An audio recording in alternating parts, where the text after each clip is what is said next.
नमस्कार दोस्तों, मैं विनय दुबे मुंबई से। आज मैं इस वीडियो के माध्यम से सबूतों के साथ आपको ये दिखाने की कोशिश करूंगा कि दरअसल मणिपुर में जो हो रहा है और जो दिखाया जा रहा है वास्तविकता उससे बहुत कोसों दूर है, और वो भी सबूतों के साथ उसका मैं आज एक्सपोज करने जा रहा हूँ। मैं आज आपको बताने जा रहा हूँ कि आखिर मणिपुर को कौन जला रहा है। मैं आज आपको बताने जा रहा हूँ, दिखाने जा रहा हूँ और आसान भाषा में समझाने जा रहा हूँ कि मणिपुर का आज जो जलना है दरअसल उसकी शुरुआत कब से हुई है। आज जो जलता हुआ मणिपुर आप देख रहे हैं, जहां पर इंसानियत लगभग मर चुकी है। मैं ये इसलिए कह रहा हूं क्योंकि एक लड़की का वीडियो बहुत वायरल हो रहा है। 21 साल की लड़की को नंगा किया गया, नग्न अवस्था में उसे सड़कों पर दौड़ाया गया, सैकड़ों की भीड़ ने उसका पीछा किया, कितनों ने उसके योनि उसके स्तनों को नोचा, बहुत सारे लोगों ने अपने हवस का शिकार बनाकर उस लड़की के साथ गैंग रेप किया, और यहाँ पर भी उनका मन नहीं भरा तो उन्होंने उस लड़की की हत्या कर दी। क्या कोई इंसान इस लेवल तक जा सकता है, इतनी नफरत अपने दिल में पाल सकता है? इसका जो संबंध है वो मणिपुर के इतिहास के साथ है।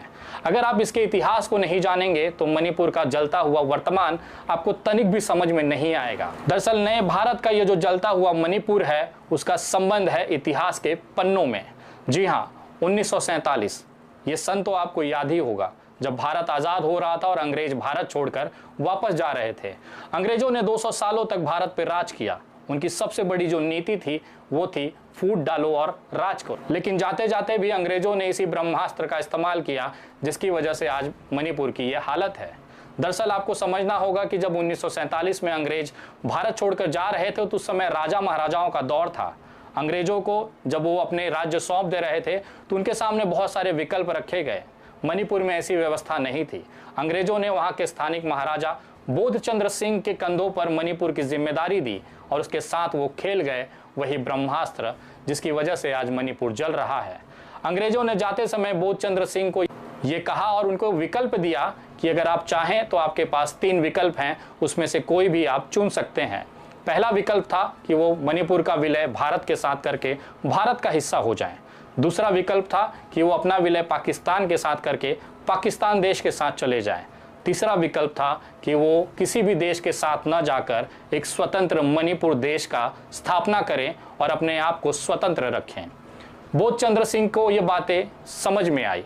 उन्होंने अपनी प्रजा से इसकी चर्चा की। तमाम प्रजा जो मणिपुर के लोग थे उन्होंने इस बात से समर्थन किया कि हमें स्वतंत्र देश के तौर पर ही रहना है और विश्व के अंदर मणिपुरी जो सभ्यता है, संस्कृति है, उसको विश्व पटल पर पहुंचाना है।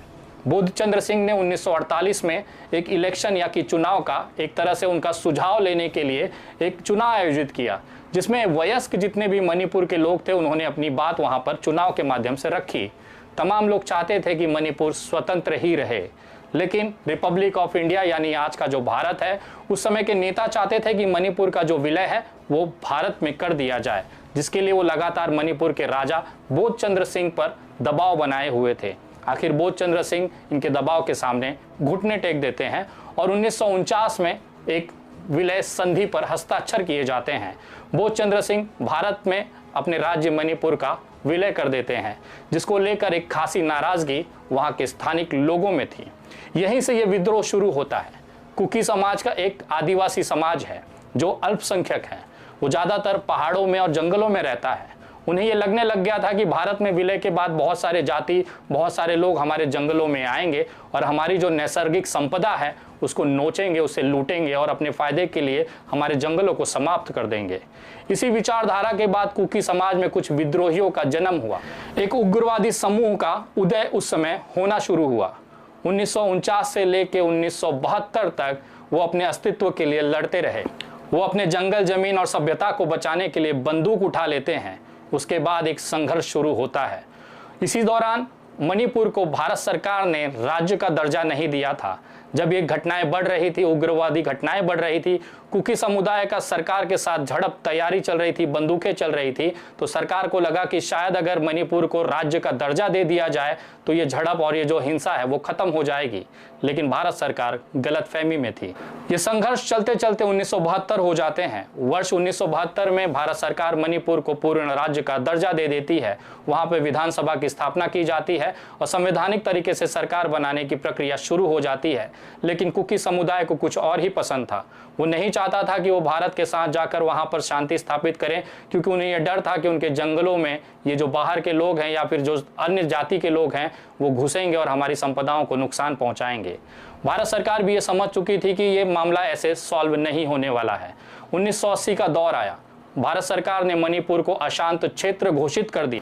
सैनिक कार्रवाइयां वहां पर शुरू हुई। आर्मी को वहां पर भेजा गया ताकि ये जो मणिपुर के जो कुकी उग्रवादी हैं इनका सफाया किया जा सके। भारतीय सेना ने भी पूरी ताकत लगाकर ऑपरेशन ऑल क्लियर शुरू किया। इसका पूरा मकसद था कि जंगलों में छुपे हुए जो उग्रवादियों के कैंप हैं, एक तरह से कुकी उग्रवादियों का सफाया करना इस भारतीय सेना का मिशन रहा। ये लड़ाई, ये विवाद, ये हिंसा 2008 तक चलती रही।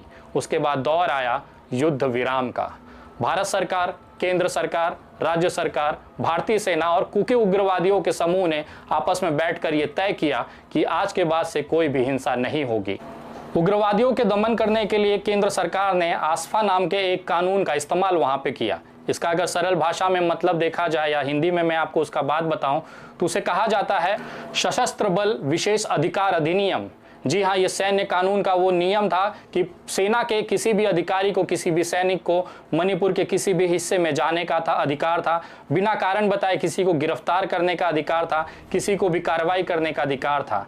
जब ये युद्ध विराम शुरू किया गया उस समय 2008 के दौरान जब सारे लोग एक टेबल पर बैठे तो उसमें सबसे बड़ी कंडीशन यही थी कि जो आसफा कानून है इसे आप वापस लेंगे, उसके बाद ही इस युद्ध विराम को माना जाएगा। सभी सरकारों ने इस पर सहमति जताई और आखिर में 2008 में कुकी उग्रवादी, केंद्र सरकार, राज्य सरकार और भारतीय सेना के बीच में एक युद्ध विराम का संधि साइन किया गया। उसके बाद सभी को लगा कि शायद ये जो तनाव है मणिपुर के जंगलों को लेकर, जो एक लड़ाई है, जो हिंसा है, वो समाप्त हो जाएगी।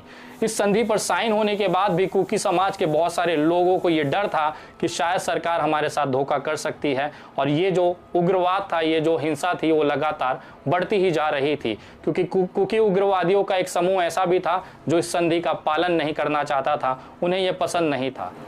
कुकी समुदाय की इस तरह की हिंसा, बंदूक उठाने और इस तरह से अपने हक को छीनने की लड़ाई को देखकर मैतेई समाज भी अग्रसर हो गया।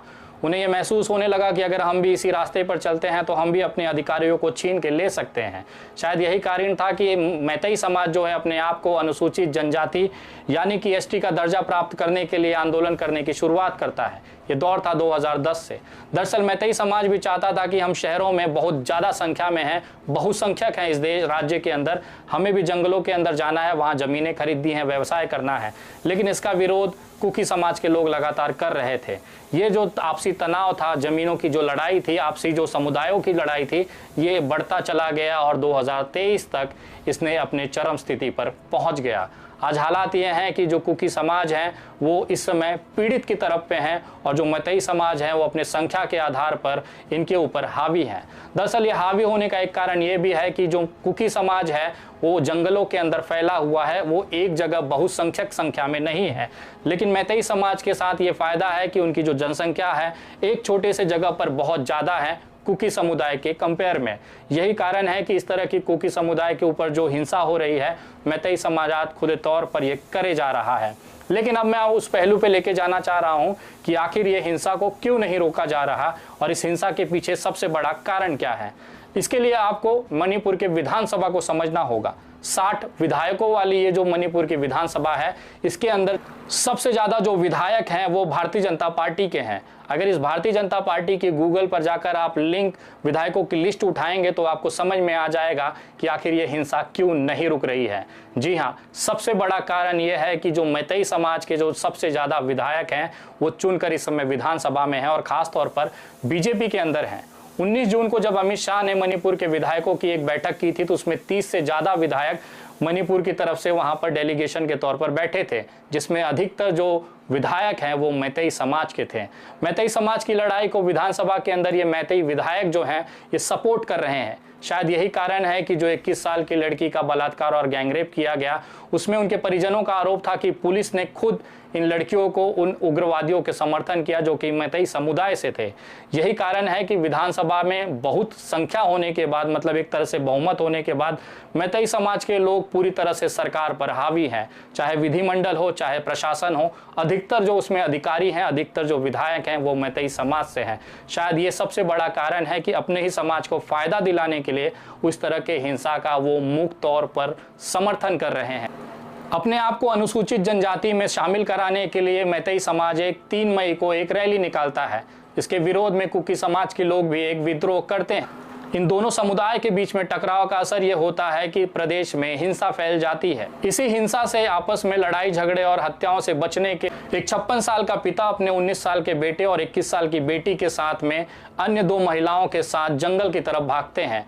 उन्हें यह विश्वास था कि शायद हम जंगल चले जाएंगे तो ये हिंसा खत्म होने के बाद हम लौट आएंगे। जंगल में चलते समय उनको वहां पर रेस्क्यू करने के लिए स्थानिक मणिपुर पुलिस पहुंचती है और अपने साथ उन्हें ले जाती है। मैतेई समाज के लोग कुकी समाज के लोगों को खोज कर मार रहे थे। पुलिस को जब पता चलता है कि ये जो 56 साल का पुरुष, 19 साल का बेटा और एक जो लड़की है वो कुकी समाज की है, तो उसके बाद वो उन्हें पुलिस स्टेशन ले जाकर छिपाना चाहते थे। लेकिन रास्ते में ही मैतेई समाज के लोगों का समूह उसे घेर लेता है। पुलिस के साथ हाथापाई होती है और इन तीनों को, इसके साथ में 2 अन्य महिलाओं को वहां से ले जाते हैं। सबसे पहले 56 साल के पुरुष यानी कि पिता की हत्या कर दी जाती है। उन 3 महिलाएं, जिसमें से एक की उम्र 21 साल, दूसरी की महिला की उम्र 42 साल, तीसरी महिला की उम्र 52 साल थी। उन तीनों महिलाओं से मैतेई समाज के उग्रवादी कहते हैं कि आप अपने कपड़े उतारिए। इसको देखकर 19 साल का लड़का अपनी बहन की इज्जत बचाने के लिए मैतेई समाज के लोगों से लड़ जाता है। बाद में उसकी पिटाई की जाती है, उसे गोली मारकर उसकी हत्या कर दी जाती है। मैतेई समाज के उग्रवादी इन तीनों महिलाओं को ले जाते हैं। उसमें से एक महिला के साथ ये गैंगरेप करते हैं और उसकी हत्या कर देते हैं। इसके बाद 20 दिन बाद तक ये मामला शांत रहता है, क्योंकि वहां पर इंटरनेट की व्यवस्था नहीं है। इस महिलाओं के परिजन, इस परिवार के लोग पुलिस स्टेशन जाते हैं और एक शिकायत दर्ज कराते हैं। 18 मई 2023 को वहां पर FIR दर्ज की जाती है, लेकिन कार्रवाई को ठंडे बस्ते में डाल दिया जाता है। 2 दिन पहले एक वीडियो सोशल मीडिया पर वायरल होने के बाद इस पर पुलिस जो है संज्ञान लेती है। मुख्यमंत्री सामने आते और कहते हैं कि ये कोई एक मामला नहीं है, 100 से ज़्यादा मामले इस तरह के हुए हैं जिस पर FIR दर्ज की गई हैं। इसका मतलब अगर इस तरह की जानकारी सोशल मीडिया पर नहीं आती तो शायद इस लड़कियों की जो बात है वो मणिपुर के अंदर ही जंगलों में दफन हो जाती, किसी तक ये जानकारी नहीं आ पाती।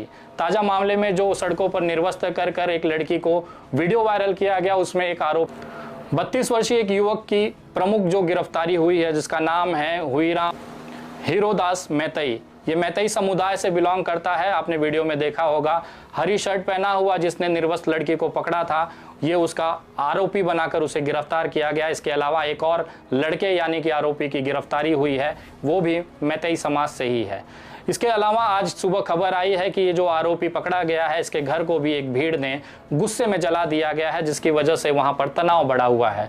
दरअसल मैतेई और कुकी समुदाय की जो लड़ाई है वो जंगल और अपनी जमीन, अपनी सभ्यता बचाने को लेकर है। इम्फाल में बहुसंख्यक मैतेई समाज भी ये चाहता है कि वो भी अपने आप को विस्तारित करे, जंगलों में जाए, वहां पर जमीन और व्यवसाय कर सके, जिसका विरोध करता हुआ कुकी समाज आज अपनी अंतिम लड़ाई की तरफ बढ़ रहा है। लेकिन इन सब के बीच में जो सबसे बड़ा चौंकाने वाला आंकड़ा ये है कि वहाँ के जो विधानसभा है यानी कि भारतीय जनता पार्टी के जो विधायक हैं, जो खासतौर पर मैतेई समाज से आते हैं, दरअसल वो नहीं चाहते हैं कि कुकी समाज के जनसंहार को रोका जा सके, क्योंकि वो भी उसी समुदाय से आते हैं जो आज बंदूकें लेकर जनसंहार और बलात्कार और गैंगरेप कर रहा है।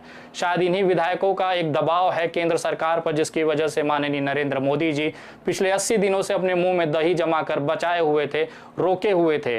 वो नहीं चाहते थे कि मणिपुर के अंदर सरकार गिरे और इस तरह से मैतेई समाज को नाराजगी झेलनी पड़े, क्योंकि आगामी विधानसभा में मैतेई समाज जो है एक मुश्त भाजपा का समर्थक है, उसको वोट करता है। केवल सत्ता और वोट बैंक के लालच में नरेंद्र मोदी और भाजपा की केंद्र सरकार ने अपनी आंखें मूंदी हुई थी। वीरेंद्र सिंह जो कि वहां के मुख्यमंत्री हैं, मैतेई समाज से बहुमति से आते हैं, वहां के लोगों का जन समर्थन उनके पास है। मतदान में सबसे ज्यादा वोट मैतेई समाज से उनको मिलता है। यही कारण है कि वो कुकी समाज का जनसंहार, गैंगरेप और हत्याएं होने दे रहे हैं। अब आपको समझ में आ चुका होगा कि आखिर मैतेई समाज की इतनी हिम्मत कैसे बढ़ी है, क्यों सरकारें उनके ऊपर कार्रवाई नहीं कर रही हैं। दरअसल इनके जो जनप्रतिनिधि हैं वहां के विधानसभा में हैं। अगर केंद्र सरकार इनके ऊपर कार्रवाई करे या सेना भेजे तो सबसे पहले वहां की विधानसभा में सरकार गिरने का खतरा भी भारतीय जनता पार्टी को है। सोचिए, एक पार्टी कितनी निचले स्तर पर जाकर राजनीति कर रही है। लोगों की हत्याएं पिछले 28 दिनों से हो रही हैं, बलात्कार हो रहे हैं, खुलेआम सड़कों पर बेटियां नंगी घुमाई जा रही हैं। लेकिन केंद्र सरकार को केवल मणिपुर में अपनी सत्ता बचानी है, वोट बैंक को बचाना है, जिसकी वजह से वो कोई भी कार्रवाई करने से कतरा रही है। एक निम्न स्तर की राजनीति इस देश में शुरू हुई है और भारतीय जनता पार्टी से आप उम्मीद करते हैं कि नरेंद्र मोदी जी इस पर कार्रवाई करेंगे। दरअसल ये पूरा मामला वहां के विधानसभा मैतेई समाज के विधायक और मैतेई समाज के वोट बैंक से संबंधित है। यही कारण है कि आज भारतीय जनता पार्टी एक बेटी को नोचने दे रही है लेकिन मुंह में दही जमाए हुई है। ये तथ्य आपको कैसे लगे कमेंट करके जरूर बताएं। भारतीय जनता पार्टी ही वो एकमात्र पार्टी है जो मणिपुर को जलाने में आग में घी का काम दे रही है। उनका पूरा समर्थन वहाँ के उग्रवादियों को है जो कि मैतेई समाज से आते हैं। उनका पूरा समर्थन वहाँ के जनसंहार को है, बलात्कार को है, वहाँ की हो रही हत्याओं को है। शायद ऐसा नहीं होता अगर सही में वो संविधान और कानून की बात करते तो आज सेना भेजकर मणिपुर को कंट्रोल कर सकते, लेकिन केवल सरकार गिर जाएगी। एक सत्ता का लालच उनके दिल में पैदा है जिसको वो खोना नहीं चाहते, जिसकी वजह से वो मणिपुर को जलने दे रहे हैं। और मैं दावे के साथ कहता हूं अगले कितने ही महीनों तक मणिपुर जलता रहेगा, क्योंकि सरकारों की इतनी औकात नहीं है कि वोट बैंक सत्ता से उठकर इंसानियत और मानवता के बारे में वो सोचे। वीडियो ज़्यादा से ज़्यादा लोगों तक शेयर करें ताकि मणिपुर की असलियत और सच्चाई आप तक पहुंच सके। अगली वीडियो बहुत जल्द, तब तक जय हिंद, जय महाराष्ट्र।